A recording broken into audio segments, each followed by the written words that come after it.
Hi friends, ഞാൻ ദീപ. ഇന്ന് നമുക്ക് ഓൾട്ടർനാന്തര പ്ലാന്റിൻ്റെ കെയറും കാര്യങ്ങളൊക്കെ എങ്ങനെയാണെന്ന് നോക്കാം.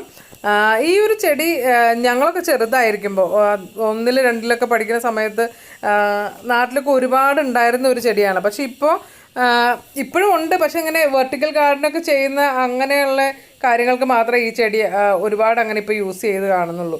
അല്ലാന്നുണ്ടെങ്കിൽ നമ്മളൊക്കെ ചെറുതായിരിക്കുമ്പോൾ ഇപ്പോൾ ഗാർഡനൊക്കെ ഒരു എഡ്ജിങ് ഒക്കെ ചെയ്യാനായിട്ട് അങ്ങനെ എന്താ പറയുക, ഇഷ്ടികയൊക്കെ വെച്ചിട്ടായിരുന്നു പണ്ട് ഗാർഡനൊക്കെ ഇങ്ങനെ സെപ്പറേറ്റ് ചെയ്തിരുന്നത്. അപ്പോൾ അതിനൊക്കെ പകരമായിട്ട് ഈ ഒരു ചെടി കൊടുത്തിട്ടാണ് ഗാർഡൻ നമ്മളിങ്ങനെ തിരിക്കുകയൊക്കെ ചെയ്യാറ് പണ്ട്. അപ്പോൾ ഇങ്ങനെ പണ്ട് തുടങ്ങി ഇങ്ങനെ കാണുന്ന ഒരു ചെടി ആയതുകൊണ്ടാണ് ഞാനിപ്പോൾ നഴ്സറിയിൽ പോയപ്പോൾ ഈ ഒരു ചെടി കണ്ടപ്പോൾ ഇത് വാങ്ങിയത്. സാധാരണ ഞാൻ പറഞ്ഞില്ലേ, ഇപ്പോൾ എല്ലാവരും തന്നെ യൂസ് ചെയ്യണത് വെർട്ടിക്കൽ ഗാർഡനും അതുപോലെ ലോൺ എഡ്ജിങ്ങിനും വേണ്ടി മാത്രമാണ്.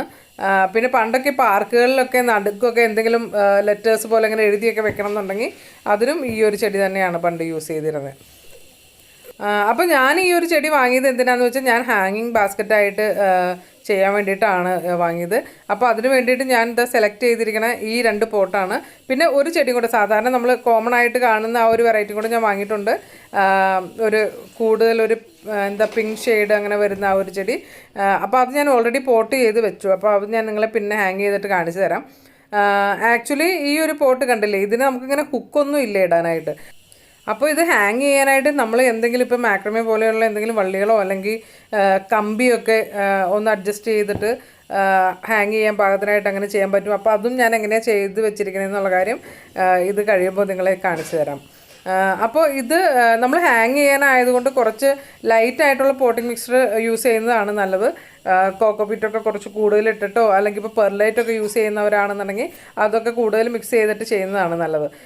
ഇപ്പം ഞാനിവിടെ എടുത്തിരിക്കുന്നത് നോർമൽ ഗാർഡൻ സോയിലും കമ്പോസ്റ്റും കോക്കോപീറ്റും കൂടെയാണ്.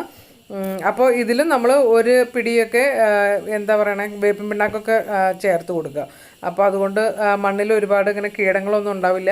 പിന്നെ നമ്മളിപ്പോൾ ആൻറ്റി ഫംഗൽ പൗഡേഴ്സ് എന്തെങ്കിലും യൂസ് ചെയ്യുന്നവരുണ്ടെന്നുണ്ടെങ്കിൽ അതുപോലെയുള്ള പൗഡറും ഒരു 1/2 ടീസ്പൂണൊക്കെ അതിൻ്റെ അകത്ത് ഇട്ട് കൊടുത്തിട്ട് നന്നായിട്ട് മിക്സ് ചെയ്ത് വെച്ച് കഴിഞ്ഞാൽ നമ്മുടെ ചെടികൾ ഇങ്ങനെ നട്ട് പെട്ടെന്ന് തന്നെ അതിന് ഫംഗൽ അറ്റാക്ക് അങ്ങനെയൊന്നും ഉണ്ടാവാതെ ചെടി ചീത്തയാവാതിരിക്കും.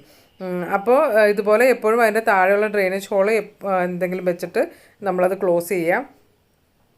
പിന്നെ ഇപ്പോൾ കുറേ ആളുകളുടെ ഒരു കംപ്ലയിൻ്റാണ്, നമ്മൾ എന്താ പറയുക, ചെടിച്ചട്ടിയൊക്കെ വന്ന് വെച്ച് കഴിയുമ്പോൾ ഇപ്പോൾ എനിക്കുമുള്ളൊരു പ്രശ്നം തന്നെയാണ് കേട്ടോ. നമ്മൾ വെള്ളമൊക്കെ ഒഴിക്കുമ്പോൾ കുറച്ച് മണ്ണിങ്ങനെ എപ്പോഴും താഴേക്ക് പോയിക്കൊണ്ടിരിക്കുക അവൻ്റെ ഇടയിൽ നിന്ന്. അപ്പോൾ അങ്ങനെയൊക്കെ ഉള്ളപ്പോൾ നമ്മൾ താഴെ ഇപ്പോൾ കുറച്ച് അകലമുള്ള എന്തെങ്കിലും തുണി ആണെങ്കിലും കട്ട് ചെയ്തിട്ട് അങ്ങനെ വെച്ചാൽ മതി. അല്ലെങ്കിൽ ഗ്രീൻ നെറ്റൊക്കെ വരുന്നത് അതാണെങ്കിലും കട്ട് ചെയ്ത് അവിടെ താഴെ വെച്ച് കഴിഞ്ഞാൽ വെള്ളം താഴേക്ക് പോവുകയും ചെയ്യും, പക്ഷെ മണ്ണൊക്കെ അവിടെ ഇരിക്കുകയും ചെയ്തോളും. അപ്പോൾ അതും ഒരു നല്ല മെത്തേഡാണ് യൂസ് ചെയ്യാൻ വേണ്ടിയിട്ട്. അപ്പോൾ ഞാൻ ഇത് മിക്സ് ചെയ്ത് വെച്ചിരിക്കുന്ന പോട്ടിംഗ് മിക്സറാണ്. അത് നന്നായിട്ട് അതിൻ്റെ അകത്ത് നിറച്ച് കൊടുക്കുക.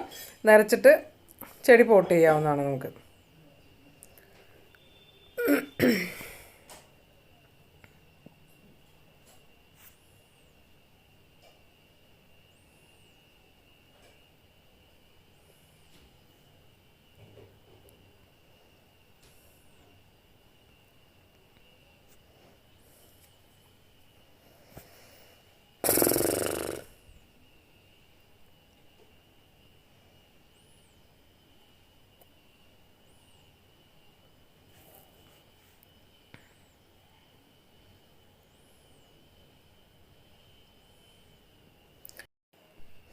അപ്പോൾ പുതുതായിട്ടൊക്കെ ചെടി നടുന്നവരാണെന്നുണ്ടെങ്കിൽ ഈ ഒരു കാര്യം ശ്രദ്ധിക്കുക. നമ്മൾ ഇപ്പോൾ ചെറിയ പോട്ടിലൊക്കെ ആണെങ്കിൽ ഒരു 3/4 ഇഞ്ച് വരെ ഇങ്ങനെ നമ്മളുടെ ഇപ്പോൾ ചട്ടിയുടെ ബ്രിമ്മിൽ നിന്ന് അങ്ങനെ താഴ്ന്നു നിൽക്കുന്നതാണ് എപ്പോഴും നല്ലത് ചെടി. ഇപ്പോൾ അതുപോലെ വലിയ പോട്ടാണെന്നുണ്ടെങ്കിൽ ഒരു 1.5 ഇഞ്ച് അല്ലെങ്കിൽ 2 ഇഞ്ചൊക്കെ വരെ താഴ്ത്തിയിട്ട് നമുക്ക് ചെടി നടാവുന്നതാണ്.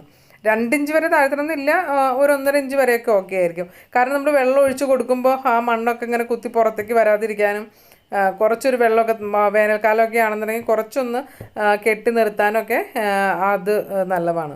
പിന്നെ നമ്മൾ ഇടയ്ക്ക് എന്തെങ്കിലും വളമൊക്കെ ഇട്ട് കൊടുക്കുന്നുണ്ടെങ്കിൽ അപ്പോൾ അതിനും കുറച്ചൊന്ന് നമുക്ക് ഇളക്കാനും പിടിക്കാനൊക്കെ ഒരു സ്പേസൊക്കെ വേണമെന്നുണ്ടെങ്കിൽ ഇങ്ങനെ ഒരു ചെറുതായിട്ട് സ്പേസ് ഇട്ട് കൊടുത്തിട്ട് മുകളിൽ, അതായത് ഞാൻ പറഞ്ഞില്ലേ, ഒരു 3/4 ഇഞ്ചൊക്കെ മതി ഇതുപോലെ ചെറിയ പോട്ടൊക്കെ ആകുമ്പോൾ. അത്രയ്ക്കൊരു സ്പേസ് ഇട്ടിട്ട് നമ്മൾ അത്രമാത്രം മണ്ണ് നിറച്ചാൽ മതി. അപ്പോൾ അതനുസരിച്ച് നമ്മൾ വാങ്ങിക്കൊണ്ട് വരുന്ന ആ ഒരു ചെടി പ്ലേസ് ചെയ്യുക. അതുപോലെ ഞാൻ വേറൊരു ചെടി വാങ്ങി പറഞ്ഞാൽ അത് ഈ ഒരു പ്ലാന്റാണ് കേട്ടോ. അതുപോലെ ഇതും പ്രൊപ്പഗേറ്റ് ചെയ്യാനായിട്ട് വളരെ ഈസിയാണ്. ഇത് ഒന്നുകിൽ ഇങ്ങനെ നടുവിൽ നിന്ന് ഒരുപാട് പുതിയതായിട്ട് ഇങ്ങനെ എതിർപ്പ് പൊട്ടി ഇങ്ങനെ വളർന്നുകൊണ്ടിരിക്കും. അപ്പോൾ നമ്മൾ അതിൻ്റെ അകത്ത് സെപ്പറേറ്റ് ചെയ്തിട്ടാണെങ്കിലും നമുക്ക് പുതുതായിട്ട് ചെടികൾ വെച്ച് പിടിപ്പിക്കാവുന്നതാണ്. ഇപ്പോൾ ഈ കൊമ്പുകളിൽ നിന്നൊക്കെ വേര് പിടിക്കാനാണെങ്കിലും ഒരുപാട് എളുപ്പമാണ്. അപ്പോൾ ചെറിയ കട്ടിങ് അങ്ങനെ എടുത്തിട്ട് നടാൻ പറ്റുന്നുണ്ടെങ്കിലും നമുക്കത് അങ്ങനെ ചെയ്യാൻ പറ്റും, പ്രൊപ്പഗേറ്റ് ചെയ്തെടുക്കാൻ ഈസിയാണ്. പിന്നെ ഞാൻ ഹാങ്ങിങ് ബാസ്ക്കറ്റായിട്ട് ഈ ചെടി യൂസ് ചെയ്യാൻ കാരണം എന്ന് പറഞ്ഞാൽ ഞാൻ പറഞ്ഞില്ലേ, ഇത് നന്നായിട്ട് വളർന്ന് ഇങ്ങനെ പുറത്തേക്ക് ഇങ്ങനെ വരും. അപ്പോൾ ഹാങ് ചെയ്തിടുമ്പോൾ കുറച്ച് ഭംഗിയാണ് കാണാനായിട്ട്. അപ്പോൾ അതിന് വേണ്ടിയിട്ടാണ് ഞാൻ ഇത് കണ്ടില്ലേ, ഇതിപ്പോൾ ഓൾറെഡി എൻ്റെ കയ്യിൽ ഉണ്ടായിരുന്ന ഒരു വള്ളിയാണ്. അപ്പോൾ ആ ബ്ലൂ പോട്ടിൻ്റെ കൂടെ കുറച്ച് ഭംഗിയായിട്ട് വരുന്നുണ്ട് അത് ഹാങ് ചെയ്യുമ്പോൾ കാണുമ്പോൾ. അപ്പോൾ വളരെ ഭംഗിയായിട്ട് ഇത് അതുപോലെ മുകളിൽ ജസ്റ്റ് ഒരു ഹുക്കാണ് അത്. അപ്പോൾ ഞാനിതെല്ലാം കൂടെ അതിനുള്ളിൽ കെട്ടി വെച്ചിട്ടാണ് യൂസ് ചെയ്യണത്. അതുപോലെ കമ്പി വളച്ച് വെച്ചിട്ടെന്ന് പറഞ്ഞത്, ഇപ്പോൾ ഈ ഒരു ചെടി ഇരിക്കുന്നതും സാധാരണ ഒരു നഴ്സറി പോട്ടാണ് ഇത്. അപ്പോൾ ജസ്റ്റ് ഒരു കമ്പി അങ്ങനെ ചുറ്റി അങ്ങനെ കെട്ടിയെടുത്തിട്ട് താഴെ ഒന്ന് വളച്ച് കമ്പി 3 എണ്ണം അങ്ങനെ എടുത്ത് അത് നമ്മൾ ഹുക്ക് പോലെ ആക്കിയിട്ട് മുകളിലൊന്ന് യോജിപ്പിച്ച് അതും അവിടെ ഇങ്ങനെ മുകളിൽ ഒരു വള്ളിയിൽ ഇങ്ങനെ കെട്ടി മീൻസ് ഉടക്കി ഇങ്ങനെ വെച്ചിരിക്കുകയാണ്. അപ്പോൾ അത് താഴേക്ക് പോവുകയില്ല. ഇത് അങ്ങോട്ടും ഇങ്ങോട്ടും കാറ്റിൽ ആടിയിട്ട് അതിൻ്റെ മീൻസ് ആ ഒരു പ്ലേസിൽ നിന്ന് ദൂരേക്ക് മാറാനും ചാൻസ് കുറവാണ്. അപ്പോൾ ഈ ഒരു പോട്ട് കണ്ടില്ലേ ഞാൻ വെച്ചിരിക്കണേ. അപ്പോൾ നമുക്ക് ഇങ്ങനെ ഹുക്കൊക്കെ ഇടാനായിട്ടുള്ള ഓപ്ഷൻ ഇല്ലാത്ത പോട്ടുകളും ഇതുപോലെ ഹാങ് ചെയ്യാനായിട്ട് ഈസിയാണ്. അപ്പോൾ ഇതൊക്കെയാണ് ഈ ചെടിയുടെ വിശേഷങ്ങൾ. പിന്നെ ഇതൊക്കെ കെയറൊക്കെ ചെയ്യുന്ന കാര്യമൊക്കെ ഓൾമോസ്റ്റ് എല്ലാവർക്കും തന്നെ അറിയാം. അപ്പോൾ എല്ലാവർക്കും വീഡിയോ ഇഷ്ടമായിട്ടുണ്ടാവുമെന്ന് കരുതുന്നു. Thank you so much. Thanks for watching.